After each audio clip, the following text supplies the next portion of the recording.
Om Namo Narayana, Om Namah Shivaya, Shivam, Shivam, Om. Welcome to another Satsang with your host, Chuck the Yogi, from the Yogi Cave on this, what appears to be a bright and sunny autumn day. From the beginning of it, let us continue with Vivekachudamani. Panchikaritebhyo potebhyaha stulebhyaha purva karmana samutpani panamidam stulam bogayatana mat manaha avastha jagarastasya stularda nubhavo yataha.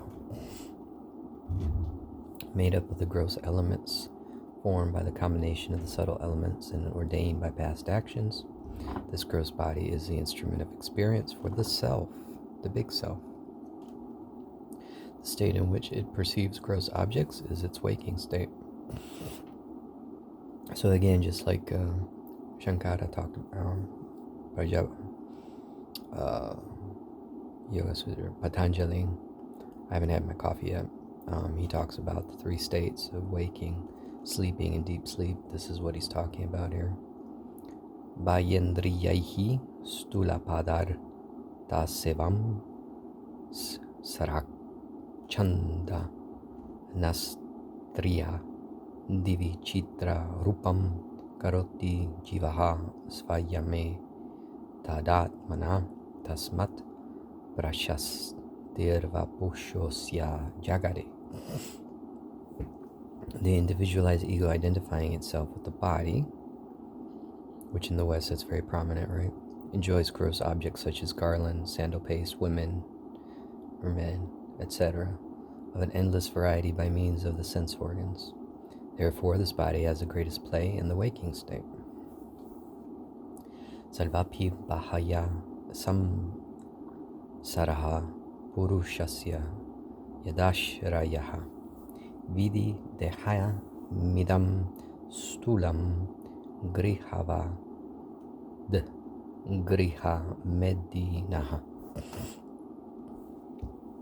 Know this gross body, in which depends all dealings with the world outside, is just like the house of a householder, something that you occupy for a while, and when the time comes, you leave it.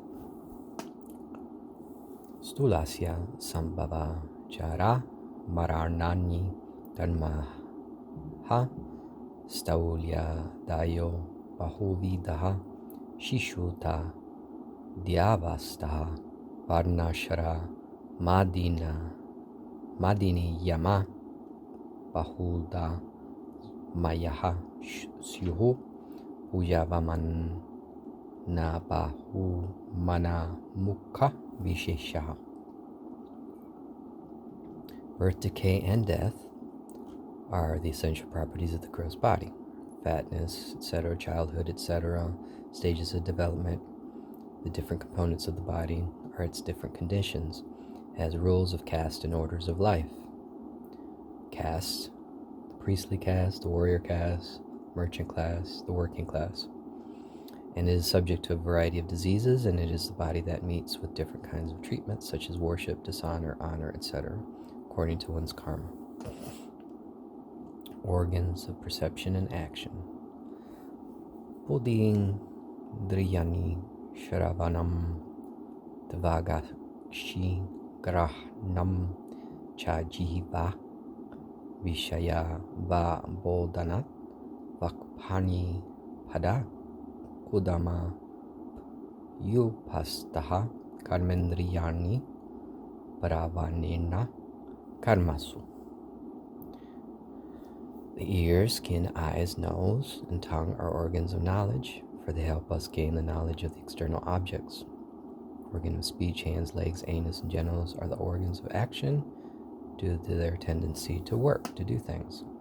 Karmendriya.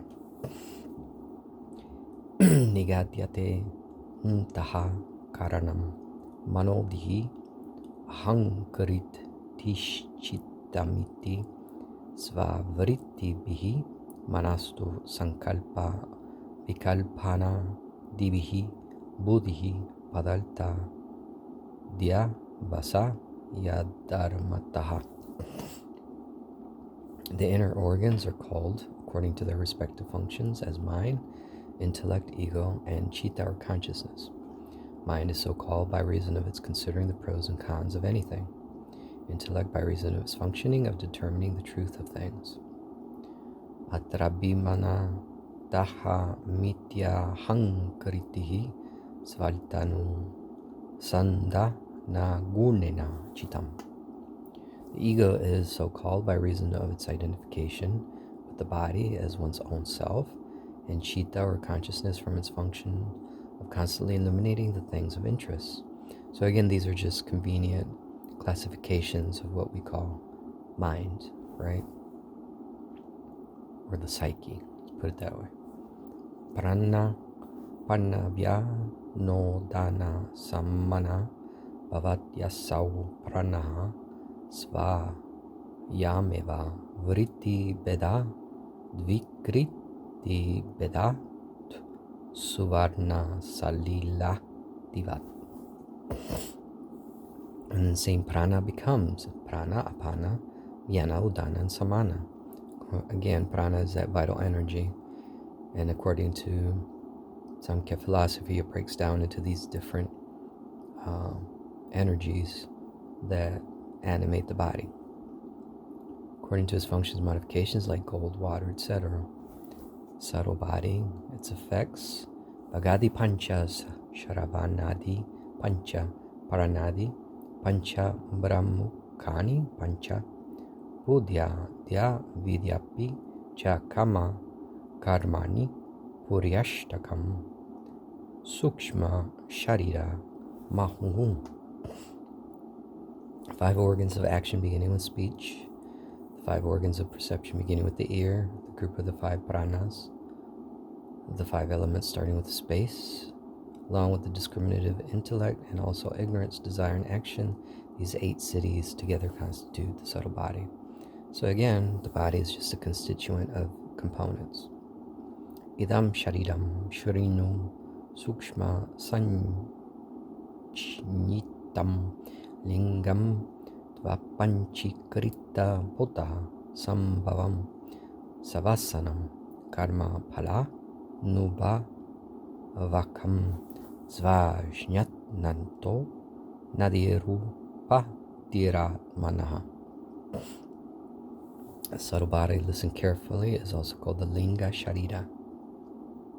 Produced from the subtle elements, is possessed of the latent impressions or vasanas, and it causes the individual to experience the fruits of one's past actions. It is beginningless limitations superimposed on the self, brought about by its own ignorance. So this right here is kind of like a summary of what it's all about. Linga Sharira is almost like a repository, like a hard drive, that retains all the impressions or vasanas or of past lives or past actions.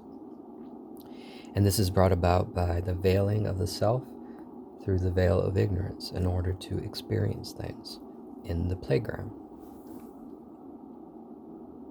Svapno bhavat yasya vibhaktya svamatra sherna vibhati yadra svapne tu buddhi svaya meva yajagrat kalinana na vida vasana vihi. Dream is a state when the subtle body is distinctly in expression, where it expresses all by itself. In dream, the intellect by itself reveals as the agent of experience due to the various impressions gathered by it during the waking state. So there's different components of dreaming. Sometimes it can be you trying to figure out the day and the problems of the day. Sometimes it can be a true expression of the self experiencing something, like the subconscious wants to let the consciousness know about something. So there's different aspects of dreaming. Kaltra dibhavam pratipadya rajate yatra svayam bhatti yayam paratma dimatra kopa dira shesha sakshi nalipyate tatkrita karma leshehi yasmada sangastatta eva karma vihi. In this condition, the Supreme Self shines in its own glory, with the intellect as its only limitation, witness of everything uncontaminated by the least, by the activities of the intellect. Since it is entirely unattached, it is not tainted by any action that its apparent conditionings may perform. Therefore, in the dream world, things get weird, right? And that's because you're only limited by your ability to perceive in that state. All right, I'm going to leave it here for now, because Shankara, being who he is, he's very didactic, professorial almost. So it's important to take these things a chunk at a time. Om Namo Narayana, Om Namah Shivaya, Shiva Om, Shiva Om, Om. Jai Ma, Jai Mahakal. Till next time.